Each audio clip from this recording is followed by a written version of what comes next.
कबड्डीसारख्या पारंपरिक खेळांचे जतन संवर्धन गरजेचे दिनेश दादा पाटील चोखारे यांचे ठाम प्रतिपादन। कबड्डीसारखे पारंपरिक खेळ हे आपल्या संस्कृतीची ओळख असून युवकांच्या शारीरिक व मानसिक विकासासाठी अत्यंत महत्त्वाचे आहेत। या खेळांमधून शिस्त, संघभावना, चिकाटी आणि नेतृत्व गुण विकसित होतात, असे ठाम मत काँग्रेस नेते तथा जिल्हा मध्यवर्ती बँकेचे संचालक दिनेश दादा पाटील चोखारे यांनी व्यक्त केले। बल्लारपूर तालुक्यातील कळमना येथे नवयुवक क्रीडा मंडळाच्या वतीने आयोजित भव्य कबड्डी स्पर्धेचा समारोप व बक्षीस वितरण सोहळ्यात ते बोलत होते।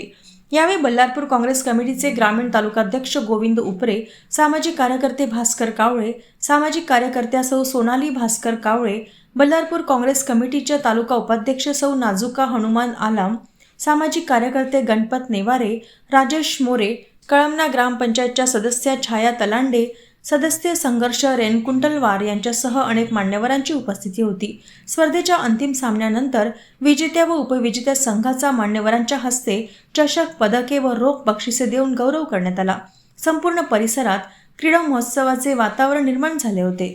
उपाध्यक्ष आलामताई, गणपतजी चिने, सन्माननीय नेवारेजी, छायाताई तलांडे ग्रामपंचायत सदस्य आणि या मंडळाचे अध्यक्ष उपाध्यक्ष सर्व माध्यमातून होत आहे। असेच कार्यक्रम मंडळाच्या माध्यमातून होऊन या परिसरातील नवीन तरुणांना संधी उपलब्ध करून देण्याचं काम करून राहिले, त्यांना मी शुभेच्छा देतो।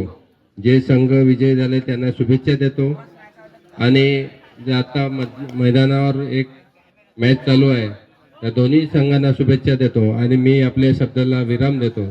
धन्यवाद।